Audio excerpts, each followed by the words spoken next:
কলটা কেটে দিল। রোজার গলার আওয়াজ শুনে মনে হলো ও কান্না করছে। হঠাৎ রিয়া আমার পাশে এসে দাঁড়ালো। কি ব্যাপার, কে কল করেছিল? আব্বু। কি বললো? আরে তেমন কিছু না, এমনি কল দিয়েছিল। তুমি আমার থেকে কিছু লুকাচ্ছ না তো? আরে বাবা, আমি আবার কি লুকাবো। আচ্ছা এখন কি খাবে বলো? চলো ফুচকা খাবো। ঠিক আছে চলো।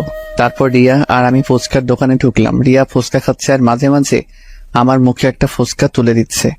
ওর সাথে সময় কাটাতে আমার অনেক ভালো লাগে, কিন্তু আজকে কেন যেন ভালো লাগছে না। মনে শুধু রোজার কথাই মনে পড়ছে। হঠাৎ মনে পড়লো এতক্ষণে তো ভার্সিটির সময় শেষ। হঠাৎ আমার মোবাইলে আবার কার যেন কল আসলো। পকেট থেকে মোবাইলটা বের করে স্ক্রিনে তাকিয়ে দেখি রোজা আবার কল করেছে। কিছু না ভেবে কলটা কেটে দিলাম। কলটা কেটে দিয়ে রিয়াকে বললাম, রিয়া রিয়া আমার এখন যেতে হবে, একটা জরুরি কাজ আছে। না, আজকে আমরা সারাদিন ঘুরবো, তোমাকে আজকে সারাদিন আমার সাথে থাকতে হবে। রিয়া প্লিজ বোঝার চেষ্টা করো, আমার এখন যেতে হবে। রিয়া হালকা কেঁপে উঠলো, কারণ আমি কখনো ওর সাথে এভাবে কথা বলিনি। আচ্ছা ঠিক আছে যাও। আর সরি। আমি বুঝতে পারলাম ওর সাথে এমনভাবে কথা বলা ঠিক হয়নি। আমি রিয়াকে বুকের সাথে জড়িয়ে ধরে বললাম, সরি প্লিজ, কষ্ট পেও না, একটু রাগ উঠে গিয়েছিল। প্লিজ সোনা, কথা বলো প্লিজ। তুমি বদলে গিয়েছো, তুমি আর আগের মতো নেই। বলেই রিয়া সেখান থেকে চলে গেল। আমি বিল পেমেন্ট করে দোকান থেকে বের হয়ে আসলাম। রাস্তায় এসে দাঁড়িয়ে আছি, নিজের উপর প্রচুর রাগ হচ্ছে, কিন্তু কারণ খুঁজে পাচ্ছি না। হঠাৎ আবার মোবাইলে রোজার কল আসলো। আমি কল রিসিভ করেই বললাম, আচ্ছা কি সমস্যা আপনার বলেন তো। মানে? এত কল করছেন কেন? না মানে অনেক সময় হয়ে গেছে, ভার্সিটি থেকে আসছো না, তাই ফোন করছি। আমি কি এখন আপনার কথায় চলবো নাকি? আমার যখন বাসায় আসতে মন চাইবে আমি তখন আসবো। আর শোনেন, আমাকে কল দিয়ে বেশি বিরক্ত করবেন না। বলেই কল কেটে দিলাম। অনেক রাগ হচ্ছে রোজার উপর। কেন যে আব্বু এই মেয়েটার সাথে আমাকে বিয়ে দিল, কয়েকদিনের মধ্যেই আমার আরামের জীবনটাকে তছনছ করে দিল। যত তাড়াতাড়ি সম্ভব এই মেয়েকে আমার জীবন থেকে সরাতেই হবে। মোবাইলটা অফ করে দিলাম। আনমনে রাস্তায় হাঁটতে লাগলাম। এভাবে রাত 11টা বেজে গেল। এখন আর রাগ নেই, এখন শুধু ভয় করতেছে বাসায় গেলে আব্বুকে কিভাবে ম্যানেজ করব। ভয়ে ভয়ে বাসার দিকে পা বাড়াতে লাগলাম। কিছু সময়ের মধ্যে বাসায় পৌঁছালাম। ডুপ্লিকেট চাবি দিয়ে বাসার দরজা খুলে টিপে টিপে হেঁটে হলরুমে সিঁড়িতে উঠতে যাব। হঠাৎ ডাইনিং টেবিলের দিকে চোখ যেতে দেখলাম রোজা চেয়ারে বসে টেবিলের উপরে মাথা রেখে শুয়ে আছে। ওকে দেখে মনে হচ্ছে ও অনেক সময় ধরে এখানে বসেছিল। ওর জন্য একটু খারাপ লাগলো। আস্তে আস্তে রোজার দিকে এগিয়ে গেলাম। রোজার পাশে টেবিলে বসে টেবিলে নক করলাম। 4 থেকে 5 বার টেবিলে আওয়াজ করার পর রোজার ঘুম ভাঙলো। হলরুমের লাইট জ্বালানোই ছিল। রোজার মুখ তুলতেই আমার কলেজা কেঁপে উঠলো, কারণ রোজার চোখের নিচে কালি পড়ে গিয়েছে। 2 চোখ একেবারে ফুলে গেছে, নাক ও গাল একেবারে লাল হয়ে আছে। যে মেয়েকে আমি সকালে ভালো দেখেছিলাম, সে মেয়ের অবস্থা দেখে আমার পায়ের নিচের থেকে মাটি সরে গেল। আমি এক দৃষ্টিতে রোজার দিকে তাকিয়ে আছি। হঠাৎ রোজা বলল, ও তুমি আসছো, বসো, তোমাকে খাবার দিচ্ছি। বলেই একটা প্লেটে খাবার বাড়তে শুরু করলো। আমি রোজাকে দেখে অবাক না হয়ে পারছি না, কারণ যেই মেয়ে আমাকে কথায় কথায় থ্রেট দিত, একটু ভুল করলে আমার অবস্থা টাইট করে দিত, আর আজ আমি সারাদিন বাইরে ছিলাম, ওর কলও রিসিভ করিনি। কোথায় ও আমার উপর রেগে থাকবে, কিন্তু তা না করে ও একেবারে শান্ত হয়ে আছে। আমার একটু ভয় হতে লাগলো, কারণ রোজার এই রূপ আমার মোটেও সুবিধার মনে হচ্ছে না। আর ওর চেহারার অবস্থা এমন কেন? হঠাৎ রোজা বলল, কি হলো, কি দেখছো? খাবার খাচ্ছ না কেন? আমি কিছু না বলে চুপচাপ খাবার খেতে লাগলাম। কি বলবো ওকে সেটাই ভেবে পাচ্ছি না, কারণ আজকে সকালে ওর সাথে যেভাবে কথা বলেছিলাম তা ভেবে বুঝতে পারছি কি থেকে কি শুরু করব। হঠাৎ আমি নিজের দিকে তাকিয়ে বলতে লাগলাম, সরি, আসলে আজকে তুমি যখন কল দিয়েছিলে তখন আমার মুড একটু খারাপ ছিল, আর সেই সময় তুমি কল দিয়েছিলে, তাই তোমাকে একটু বেশি বলে দিয়েছিলাম। প্লিজ আমাকে মাফ করে দাও। আমি কথাগুলো বলতে বলতে রোজার দিকে তাকাতেই দেখি ও আবার টেবিলের উপর মাথা রেখে ঘুমিয়ে পড়েছে। আমি টেবিল থেকে উঠে হাত ধুয়ে আসলাম। রোজার সামনে এসে দাঁড়িয়ে রইলাম। এই মেয়েটা এমন অদ্ভুত কেন, যে কোনো জায়গায় ঘুমিয়ে পড়ে, এখন আবার ওকে কোলে করে রুমে নিয়ে যেতে হবে। মুচকি এসে যেই রোজার শরীরে যেই হাত রাখলাম, যা তেমন আমি 2 কদম পিছে চলে গেলাম, কারণ রোজার শরীর জ্বরে পড়ে যাচ্ছে। আমি অনেক ঘাবড়ে গেলাম। এখন কি করব কিছুই মাথায় আসছে না। আমি তাড়াতাড়ি করে রোজার কাছে গিয়ে ওকে কোলে তুলে নিলাম। রোজাকে কোলে নিয়ে রুমে চলে আসলাম। এসেই রোজাকে বিছানায় শুয়ে দিয়ে দৌড় দিয়ে ওয়াশরুমে চলে গেলাম। একটা বালতির মধ্যে পানি এনে কাপড় দিয়ে রোজার মাথায় পানি পড়তে দিতে লাগলাম। হঠাৎ খেয়াল করলাম রোজা কাঁপছে। বিছানার সাইড থেকে কম্বলটা নিয়ে রোজা গায়ে জড়িয়ে দিলাম। রোজা কম্বলটাকে আষ্টে পৃষ্ঠে জড়িয়ে ধরলো, আর আমি ওর মাথার পাশে বসে পানি পড়তে দিতে থাকলাম। আর ভাবতে লাগলাম, রোজার আজকে যে অবস্থা তার জন্য একমাত্র দায়ী আমি। আমার জন্যই হয়তো এমন হয়েছে। আজকে ওকে শুধু শুধু এতগুলো কথা শুনিয়েছিলাম। সারাটা দিন মেয়েটা কতবার কল করেছিল, কিন্তু একটাবারও ওর কল রিসিভ করিনি। কত যেন কষ্ট পেয়েছে। আর গাধার মতো এসে আমি ওকে রেখে খেতে বসে গেলাম। একটাবারও জিজ্ঞেস করলাম না যে তুমি খেয়েছো কিনা। নিজের উপর অনেক রাগ হতে লাগলো। হঠাৎ এমন মনে হলো আমার গাল বেয়ে পানি গড়িয়ে পড়ছে। এক হাত দিয়ে চেহারায় হাত দিয়ে দেখে আমার চোখে পানি। আমার চোখের পানিটা মায়ার নাকি কষ্টের সেটা অজানা। আমি শেষবার কবে কেঁদেছিলাম সেটা আমার মনে নেই। কেন যে মেয়েটাকে এত কষ্ট দিতে গেলাম। রোজার চেহারার দিকে তাকালেই কেন জানি আমার অনেক কষ্ট হচ্ছে। এইভাবে সারা রাত রোজার মাথায় পানি ঢালতে ঢালতে সকাল হয়ে গেল। সকাল 6টা। এখন রোজার শরীরের জ্বর কিছুটা কমে এসেছে। হঠাৎ আমি রোজার জামার দিকে খেয়াল করে দেখলাম পানি ঢালতে ঢালতে ওর জামা বেশ খানিকটা ভিজে গিয়েছে। এখন হইল আরেক সমস্যা, রোজার জামা চেঞ্জ করা যায় কিভাবে। কিছু সময় ভেবে আমি রুম থেকে বের হয়ে নেহার রুমের সামনে আসলাম। নেহার রুমের সামনে এসে বেশ খানিকটা সময় ধরে নেহাকে ডাকার পরে নেহা দরজা খুলতেই বলল, কি হয়েছে? সমস্যা কি? আপনি এত সকালে আমাকে ডাকছেন কেন? নেহা আমার সাথে এতটুকু বলেই চুপ হয়ে গেলাম, কারণ আমার বোন আমাকে আপনি করে বলছে। কি হলো বোন, তুই আমাকে আপনি করে বলছিস কেন? নেহা এক ঝটকায় হাতটা সরিয়ে নিয়ে আমার থেকে 2 কদম পিছে গিয়ে বলতে লাগলো, আমার ইচ্ছা আমি কাকে কি বলে ডাকবো। আর আপনি আমার ভাই না, আমি আপনার কোনো বোন না। আমি অবাকের উপর অবাক হচ্ছি। কারণ কি এমন হয়েছে যার কারণে নেহা আমার সাথে এমন ব্যবহার করছে? কেন জানি ওর কথাগুলোয় আমার ভিতরে কেমন যেন ব্যথা অনুভব হতে লাগলো। হঠাৎ নেহা আমার মুখের সামনে চুটকি বাজিয়ে বলল, কি হলো? আপনি কেন এসেছেন এখানে? রোজার। কি হয়েছে ভাবি? কি বলেন? কি হয়েছে ভাবি? আমি কিছু বলার আগে নেহা আমাকে পাশ কাটিয়ে আমার রুমের দিকে দৌড় দিল। আমি দাঁড়িয়ে না থেকে নেহার পিছনে পিছনে গেলাম। নেহার রুমের ভিতর ঢুকে রোজার অবস্থা দেখে আমার দিকে রাগী দৃষ্টিতে তাকালো। ও এমন ভাবে আমার দিকে তাকালো যে আমি কোনো জেলের আসামি। নেহা আমার সামনে এসে বলল, কি করেছেন আপনি ভাবির সাথে? রাতে আমি আর রোজা খাবার টেবিলে বসেছিলাম। আমি খাবার খাচ্ছি। হঠাৎ দেখি রোজা কিছুটা কাঁপছে, কিন্তু আমি ভেবেছিলাম হয়তো এমনই। তারপর হাত ধুয়ে এসে যখন ওর ঢাক দিলাম কিন্তু উঠলো না। ওর শরীরের হাত দিয়ে দেখি ওর শরীরে প্রচুর জ্বর এসেছে। তারপর ওকে রুমে নিয়ে এসে পানি পট্টি দিতে দিতে ওর জামা ভিজে গিয়েছে, তাই তোকে ডাক দিয়েছি। আচ্ছা, ভাবি কি আপনাকে কিছু বলেনি? না একবারও কি রুমের অবস্থা দেখেছেন?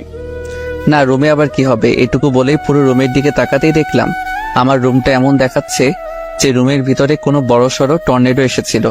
রুমের প্রত্যেকটা জিনিস ভেঙে ফেলেছে।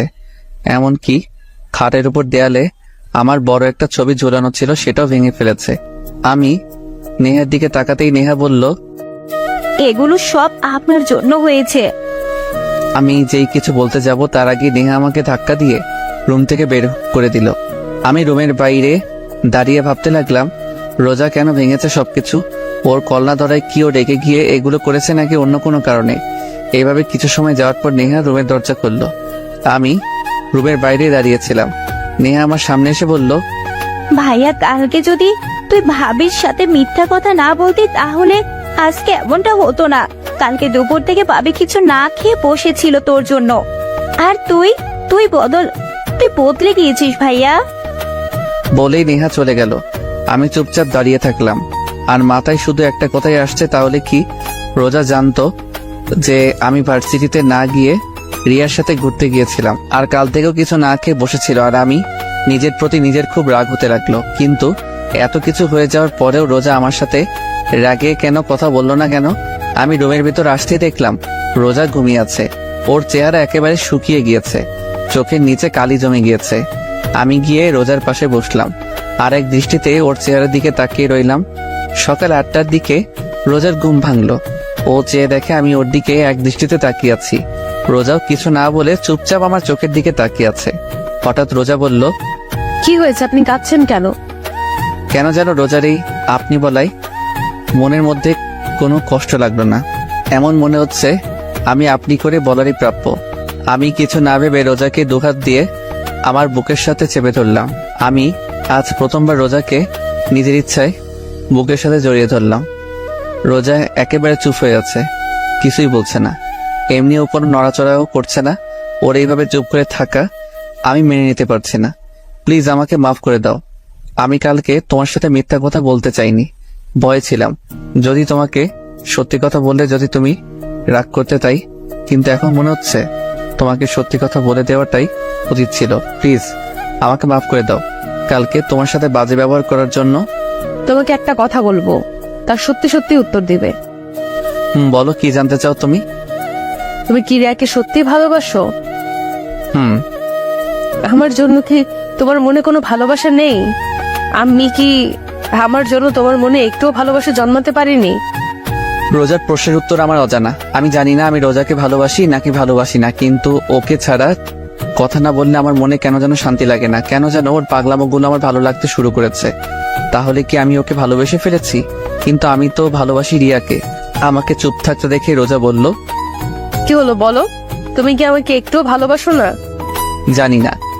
জানো, আমি কখনো কোনো দিন কোনো রিলেশনে জড়াইনি।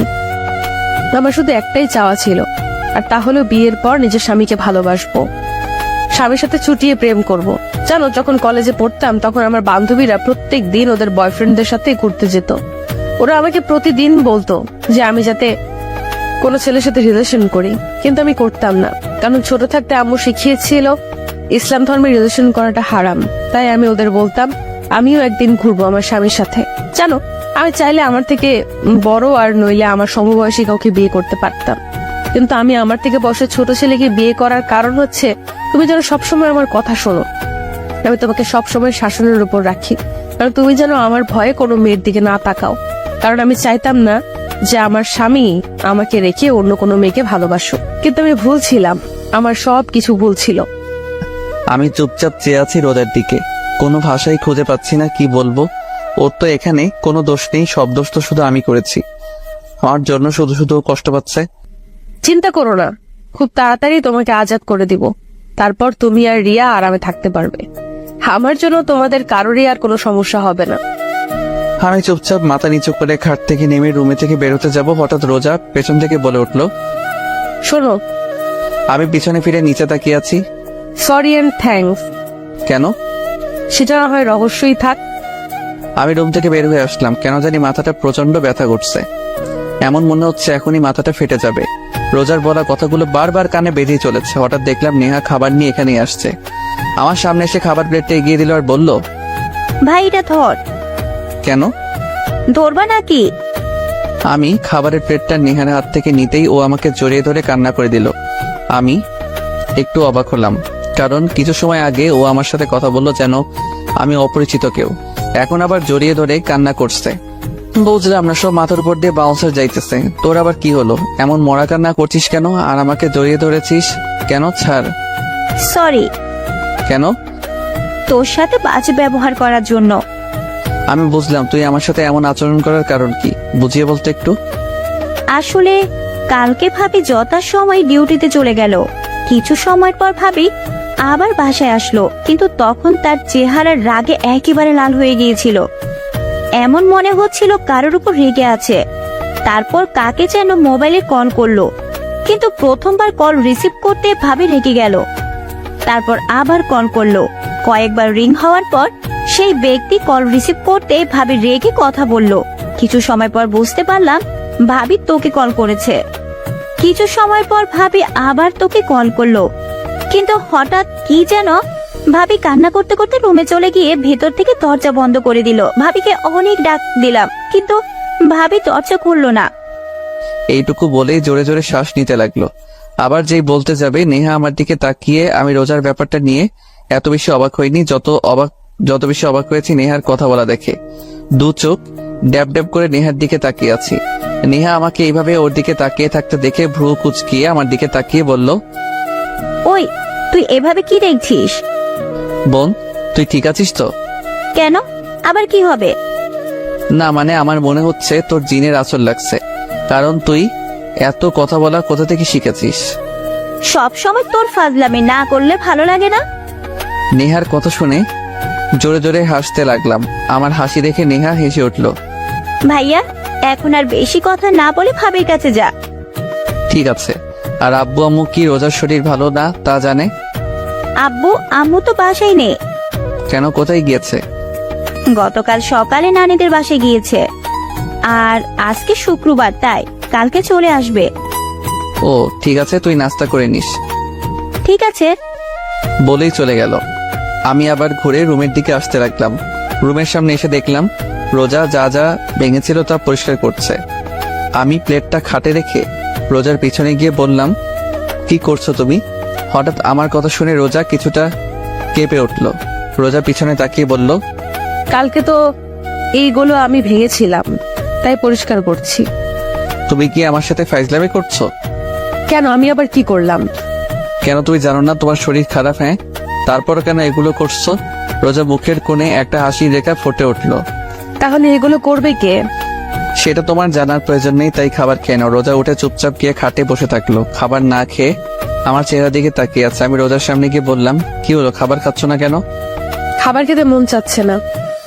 সেটা না হয় বুঝলাম, কিন্তু আপনার কেন খেতে মন চাচ্ছে না? জানি না। আমি খাবারের প্লেট হাতে নিয়ে বললাম, ফাইজলামি বাদ দেন, আর এখন চুপচাপ খাবার খাবেন। আমি আর কোনো কথা শুনতে চাই না। আমি রোজাকে খাইয়ে দিচ্ছি আর রোজা চুপচাপ খেয়ে যাচ্ছে। ওর চেহারা দেখে বোঝা যাচ্ছে ও এটাই চাইছিল যে আমি ওকে নিজের হাতে খাইয়ে দেই। ভাইবেন না যে আমি আপনাকে ভালোবাসি তাই খাইয়ে দিচ্ছি। আমি চাই না আমার জন্য কেউ না খেয়ে থাকুক, তাই আপনাকে খাইয়ে দিচ্ছি। রোজা কিছুই বলল না, চুপচাপ খেয়ে যাচ্ছে। রোজাকে খাইয়ে জ্বরের ওষুধ খাইয়ে দিয়ে বিছানায় শুয়ে দিলাম। ও শুধু চুপচাপ দেখে যাচ্ছে। পুরো রুম গোছানো শেষ হলো 12:30টায়। গোসল করে নামাজের জন্য রেডি হয়ে বেরিয়ে পড়লাম। কিছু সময় পর নামাজ পড়ে মসজিদ থেকে বের হয়ে আসলাম। এখন হলো আরেক সমস্যা, মাথা ব্যথা প্রচন্ড বেড়ে গেছে। সারা রাত জেগেছিলাম, আবার সকালে নাস্তাও করিনি, পুরো শরীর ক্লান্ত লাগছে। কোনো রকমে বাসায় আসলাম, কারোর সাথে কোনো কথা না বলে চুপচাপ রুমে এসে শুয়ে পড়লাম। এক ঘুমে বিকাল 5টায় রোজার ডাকে ঘুম ভাঙলো। কি হলো, আর কত ঘুমাবে? ওঠো। আমি উঠে ওয়াশরুমে চলে গেলাম। ফ্রেশ হয়ে এসে আবার বিছানার উপর শুয়ে পড়লাম। কিছুক্ষণ পর রোজা আবার রুমে আসলো খাবার নিয়ে। আমাকে আবার ঘুমিয়ে থাকতে দেখে আবার আমার কাছে এসে বলল, এই কি হলো, আবার ঘুমিয়ে পড়লা কেন? আমি উঠে বসলাম। প্লিজ দেখো, আমার ভালো লাগছে না, মাথা ব্যথা করছে, আমি এখন ঘুমাবো। ঠিক আছে, খাবার খেয়ে ঘুমিয়ে পড়ো। আমার এখন খাবার খাওয়ার মুড নেই, আমি এখন ঘুমাবো। যেই শুতে যাব। ওই তোকে আমি শুতে বলছি? রোজার চিৎকার শুনে আমার ঘুমানোর স্বাদ মিটে গেছে। আমি বসে আছি আর রোজা আমাকে খাইয়ে দিচ্ছে। রোজাকে দেখে এমন মনে হচ্ছে ওর আর আমার মাঝে কিছু হয়নি। ও যেহেতু পারছে স্বাভাবিক থাকার চেষ্টা করছে। কিছু সময় পর এখন ঘুমাতে পারবো। ঘুমাও। তবে একটা কথা ছিল। কি? রিয়া কল করেছিল। কি? ভয় পেও না, আমি রিয়াকে আমাদের ব্যাপারে কিছুই বলিনি। রোজার চোখের জল স্পষ্ট বোঝা যাচ্ছে। ও আর কিছু না বলে দৌড়ে রুম থেকে বেরিয়ে পড়লো। হঠাৎ মোবাইলটা বেজে উঠলো। খাটের কর্নার থেকে মোবাইলটা নিয়ে স্ক্রিনে তাকিয়ে দেখি রিয়া কল করেছে। কেন জানি রিয়ার কলটা ধরতে মন চাচ্ছে না। মোবাইলটা অফ করে দিলাম। বাল কনফিউজড হয়ে গেছে, আসলে আমি ভালোবাসি কাকে। ঘুম আর আসলো না। খাট থেকে নেমে বেলকনিতে গিয়ে বসে থাকলাম। রাতে খাবার খেয়ে রুমে বসেছিলাম, তখন রোজা আসলো। কোনো কথা না বলে লাইট অফ করে খাটে এসে আমার বুকের উপর মাথা দিয়ে শুয়ে থাকলো। রোজার এমন কাজে আমি বেশ অবাকই হচ্ছি। হঠাৎ রোজা বলল, একটা প্রশ্ন করি। হুম। আমি যখন না থাকবো তখন কি তুমি আমাকে মিস করবা? আমি কিছু বললাম না, চুপচাপ চোখ বন্ধ করে শুয়ে থাকলাম। ঘুমিয়ে পড়েছো? নিশ্চুপ। রোজা শুধু ফুপিয়ে ফুপিয়ে কাঁদতে লাগলো। এক সময় ও কান্না করতে করতে ঘুমিয়ে পড়ল। আমি রোজাকে আমার বুকের সাথে খুব শক্ত করে জড়িয়ে ধরলাম। কেন জানি এই মেয়ের চোখের পানি আমার সহ্য হয় না। আমি রোজাকে আমার বুকের সাথে খুব শক্ত করে জড়িয়ে ধরে বলতে লাগলাম, জানো রোজা, আমি রিয়ার সাথে 3 বছর ধরে রিলেশনে আছি, কিন্তু আমার কখনো মনে হয়নি যে রিয়া আমাকে আসলেই ভালোবাসে। সবসময় এমনই মনে হতো আমাকে ব্যবহার করছে, কিন্তু এখন কেন জানি রিয়ার কথা আর মনে হয় না। মনটা চাই শুধু তোমার কাছে থাকি সব সময়। তুমি যখন আশেপাশে না থাকো তখন কেমন যেন নিঃস্ব লাগে। এখন কেন যেন তোমার রাগ, অভিমান, থ্রেট সবকিছু ভালো লাগে। আমি তোমাকে ভালোবাসি রোজা, অনেক অনেক ভালোবাসি। কথাটা বলতে আমার হার্টবিট কয়েক গুণ গতিতে লাফাতে শুরু করলো। রোজা চুপচাপ আমার বুকের উপর শুয়ে আছে। জানি না ও আমার কথাগুলো শুনেছে নাকি। আমি রোজার কপালে একটা চুমু এঁকে দিলাম। কিছু সময়ের মধ্যে রোজাকে বুকের সাথে জড়িয়ে ধরে ঘুমিয়ে পড়লাম। সকালে সবাই একসাথে নাস্তা করছি। আব্বু আম্মু খুব সকালেই বাসায় এসে পড়েছে। হঠাৎ রোজা আব্বুকে উদ্দেশ্য করে বলল, আব্বু, মা বল। আব্বু, আমি কিছুদিনের জন্য বাসায় যেতে চাই। রোজা কথাটা বলতে আব্বু আম্মু নেহা আমার দিকে তাকিয়ে আছে। সবার চাওয়ার ধরন দেখে আমার গলা দিয়ে আর খাবার নামলো না। পানি খেয়ে সবাইকে উদ্দেশ্য করে বললাম, তোমরা সবাই আমার দিকে এইভাবে তাকিয়ে আছো কেন? আজকে কি আমাকে একটু বেশি সুন্দর দেখাচ্ছে? কেন মা, এই গাধাটাই কি কিছু বলেছে? কিছু বললে আমাকে বলো, দেখো ওকে কি করি। আমি আহত দৃষ্টিতে আব্বুর দিকে তাকিয়ে আছি। আসলে কি ওনারা আমার বাবা মা, নাকি আমাকে রাস্তা থেকে কুড়িয়ে এনেছে? না, উনি কিছু বলেনি।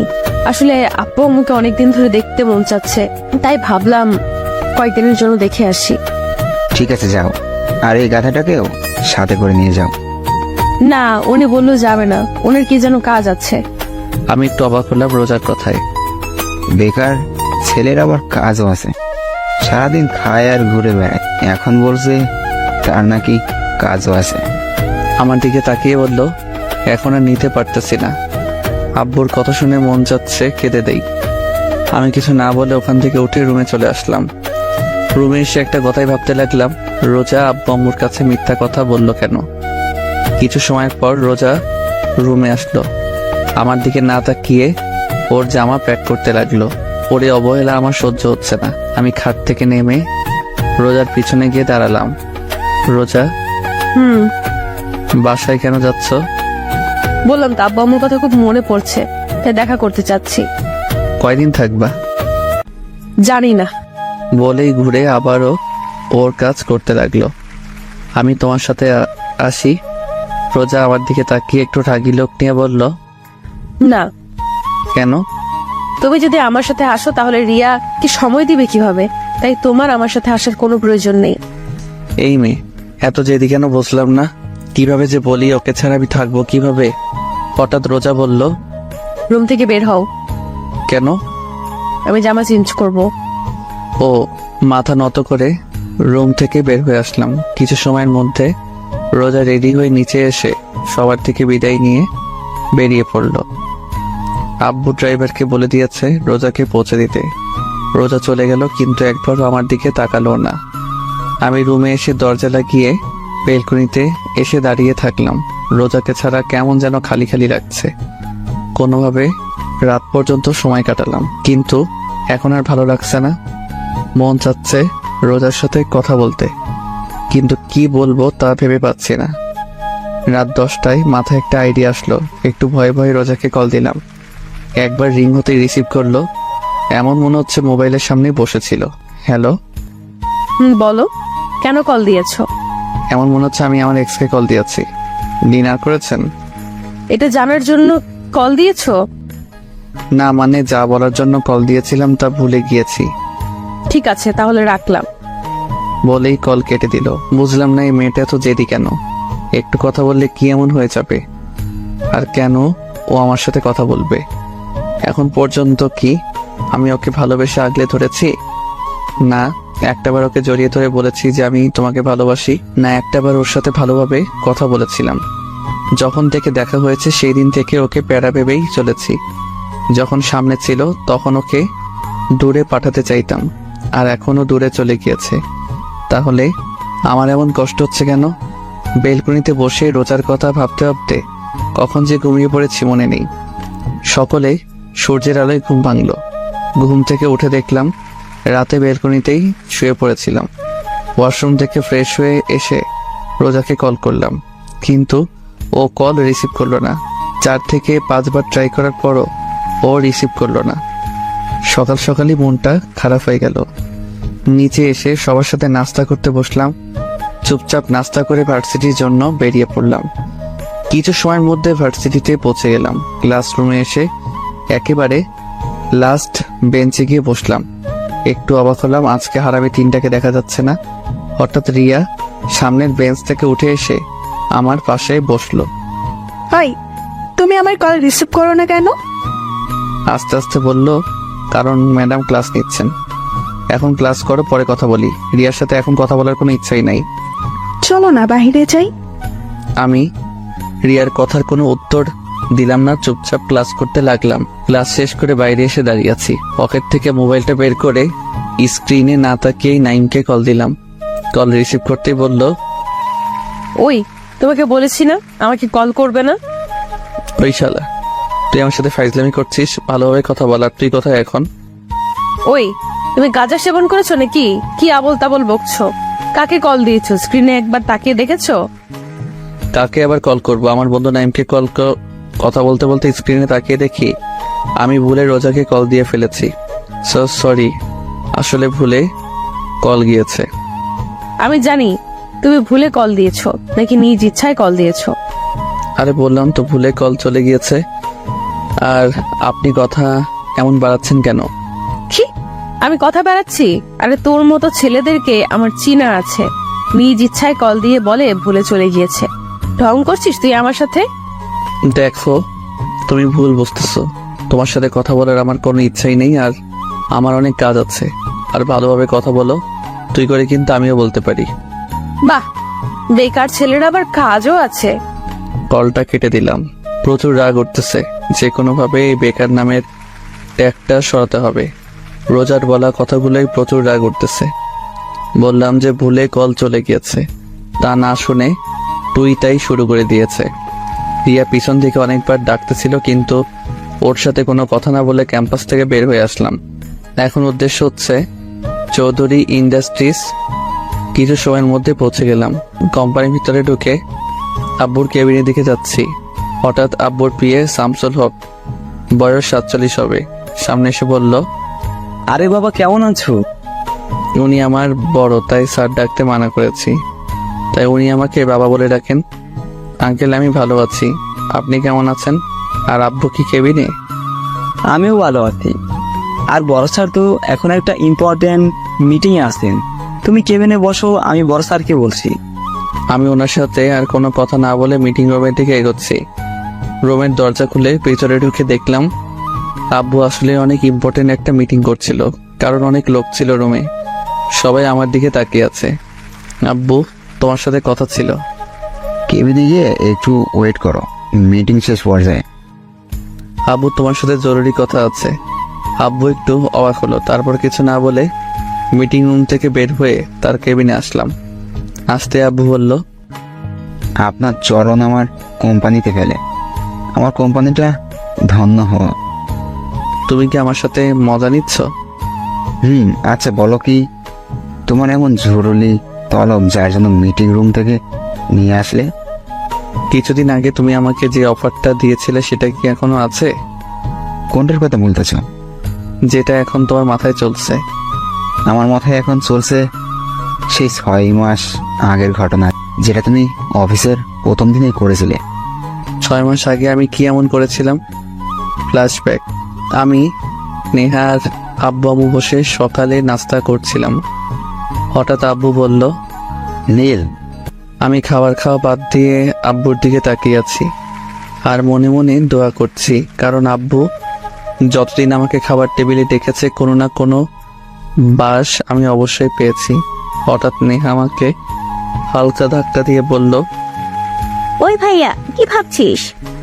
বেশি কিছু না, আব্বু আমাকে কোন বাস দিবে সেটা পরিকল্পনা করতেছি। কি বললি? না, কিছু না। নীল, আজকে তুমি আমার সাথে অফিসে যাইবা। ও, শুধু আজকেই? এটা কোনো ব্যাপার না। আজকেই না, শুধু প্রত্যেকদিন যেতে হবে। মার্ডাল আব্বু প্লিজ এই অত্যাচার আমার উপরে করো না। এক হলে আমার সাথে অফিসে চলো, আর না হলে আমার বন্ধুর মেয়েকে বিয়ে করো। বলেই আবার খাবার খেতে লাগলো। আমি তো তোমার সব বন্ধুদের চিনি, কিন্তু তাদের কারোর তো কোনো মেয়ে নেই, আর থাকলে তাদের বিয়ে হয়ে গিয়েছে। তুমি আমার এক বন্ধুকে এখন পর্যন্ত দেখোনি, কারণ ওরা এখানে থাকে না। এখন বলো, অত্যাচার সহ্য করবে নাকি বিয়ে করবে? আমি রাজি। কি, তুই বিয়ে করতে রাজি? আরে না, আমি আব্বুর সাথে অফিসে যেতে রাজি। কি আর করার, নাস্তা করে অফিসের জন্য রেডি হয়ে আব্বুর সাথে অফিসে আসতে হলো। অফিসে এসে আব্বু সবার সামনে একটা ঘোষণা করলো যে এখন থেকে এই কোম্পানির সব দায়িত্ব আমার উপর। প্যারা। আব্বু আমাকে আমার কেবিন দেখিয়ে দিল। কেবিনে গিয়ে বসতে না বসতেই দরজায় শামসুল হক নক করলো। স্যার আসবো? আসেন। শামসুল হক ভিতরে আসতে আব্বু বলল, শামসুল সাহেব, আজ থেকে আপনি আমার ছেলের পিএ। ওকে সবকিছু ভালোভাবে বুঝিয়ে দিবেন। ঠিক আছে স্যার। আব্বু তুমি কি এখন কোথাও যাবে নাকি? বাসায় যাচ্ছি তোমার আম্মুকে সময় দিতে। আর আমি? তুমি আমার কোম্পানিটা সময় দাও। 3 ঘন্টা শামসুল হক মানে আমার পিএ আমার মাথা খাইলো। তারপর আমাকে সব বুঝিয়ে দিয়ে উনি চলে গেলেন। আর আমি এই সুযোগে আব্বুকে একটা মেসেজ করে অফিস থেকে পালিয়ে গেলাম। 2 দিন পর্যন্ত বাসায় না এসে হোটেলে থাকলাম, কারণ আম্মু বলেছিল আব্বু নাকি রেগে আছে। তাই আব্বু রাগ কমার পরই বাসায় আসলাম। ভেবেছিলাম আব্বু হয়তো বিয়ের কথাটা ভুলে গিয়েছে, কিন্তু কিছুদিন আগে আব্বুর কথা মতো আমার বিয়ে করিয়ে দিল তার বন্ধুর মেয়ের সাথে। বর্তমানে এখন খেয়াল হয়েছে আপনার? আপনি কি করছিলেন? ও, ওটা তো ভুলে হয়ে গিয়েছিল। এখন আমি আর সেই ভুল করার আর সুযোগ দিতে চাই না।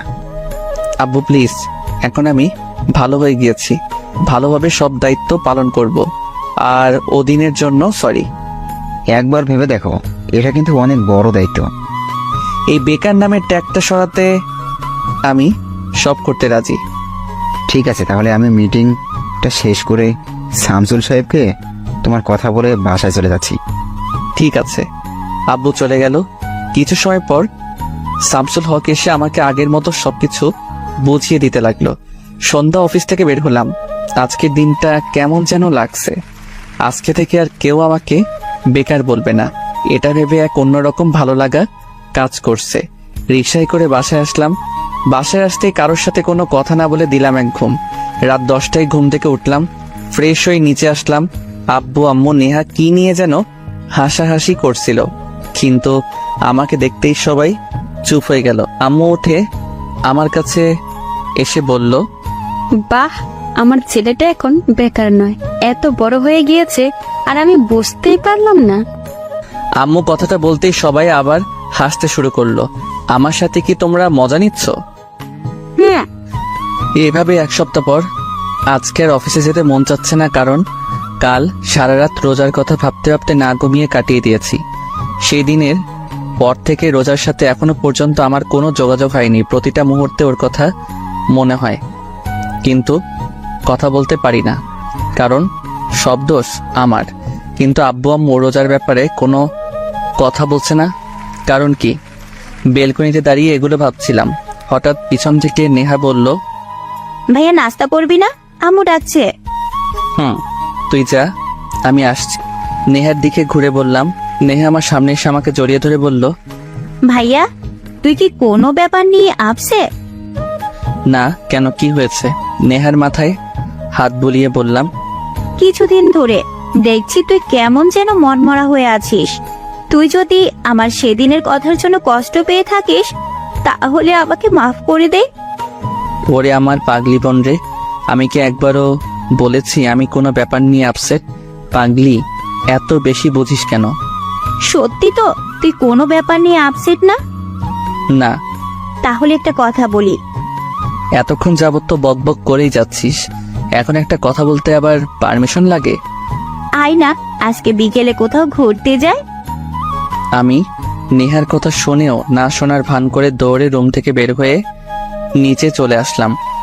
আর নেহা আমার পিছন পিছন দৌড়ে চলে আসলো। আব্বু আগেই অফিসে চলে গিয়েছে, তাই আমি, আম্মু আর নেহা একসাথে নাস্তা করছি। নেহা বকবক করেই যাচ্ছে। আম্মু, ওকে কিছু বলো না প্লিজ। আম্মু, ওকে বলো না আমাকে ঘুরতে নিয়ে যেতে। আমাকে তোদের ভাই বোনের ঝগড়ায় জড়াইয়া দিবি না, তোদেরটা তোরাই সমাধান কর। তুই আমার সাথে যাবি কেন? তোর বয়ফ্রেন্ডের সাথে যা।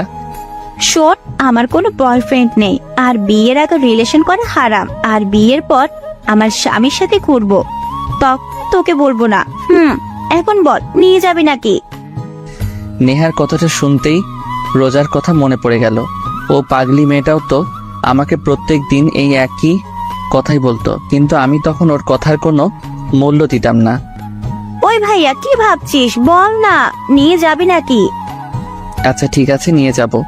এখন আমার মাথা না খেয়ে খাবার খা। বিকেলে আসর নামাজ আদায় করে বাড়িতে আসলাম। তারপর নেহাকে নিয়ে ঘুরতে বের হলাম। নেহার সাথে ঘুরতে ঘুরতে রাত 8টা বেজে গেল। হঠাৎ নেহা বলল, ভাইয়া, অনেক ক্ষুধা লেগেছে, রেস্টুরেন্টে চল। ঠিক আছে চল। নেহাকে নিয়ে একটা রেস্টুরেন্টে আসলাম। রেস্টুরেন্টে গিয়ে এক টেবিলের দিকে আমার চোখ আটকে গেল, কারণ রিয়া একটা ছেলের সাথে বসে আছে। আমি নেহাকে নিয়ে অন্য পাশ দিয়ে ঘুরে এসে রিয়াদের পিছনে টেবিলে বসলাম। এখান থেকে ওদের কথা স্পষ্ট শোনা যাচ্ছে। আমি নেহাকে বললাম খাবার অর্ডার করতে। হঠাৎ রিয়া যা বলল তার জন্য মোটেও প্রস্তুত ছিলাম না, কারণ পাশের ছেলেটাকে বলল, আবির, তুমি আমাকে কবে বিয়ে করবে? দেখো রিয়া, আমাকে আর কিছুদিন সময় দাও, আমি এখন একটু টেনশনে আছি। দেখো আবির, আমাকে ধোকা দিও না, কারণ আমার পেটে আমাদের দুজনের সন্তান আছে। প্লিজ যা করার তাড়াতাড়ি করো। রিয়ার কথা শুনে আমার মাথায় বাজ পড়ল। এই মেয়ের জন্য আমি রোজাকে এখন পর্যন্ত আমার বউ হিসেবে গণ্য করলাম না। ওর জন্য রোজাকে এত ভালোবাসার পরেও ওকে বলতে পারলাম না যে আমি তোমাকে ভালোবাসি রোজা। মনটা চাচ্ছে এই মেয়েকে কষে কয়টা থাপ্পড় দেই, তারপরেও রাগটাকে চেপে রাখলাম শুধু নেহার জন্য। তারপর খাবার অর্ডার করলাম, আর আমার পেট রিয়ার কথা শুনে বড় হয়ে গিয়েছে। কিছু সময় পর নেহাকে নিয়ে বাসায় চলে আসলাম। বাসায় আসতেই সোজা আমার রুমে চলে আসলাম। মাথা প্রচুর গরম হয়ে আছে।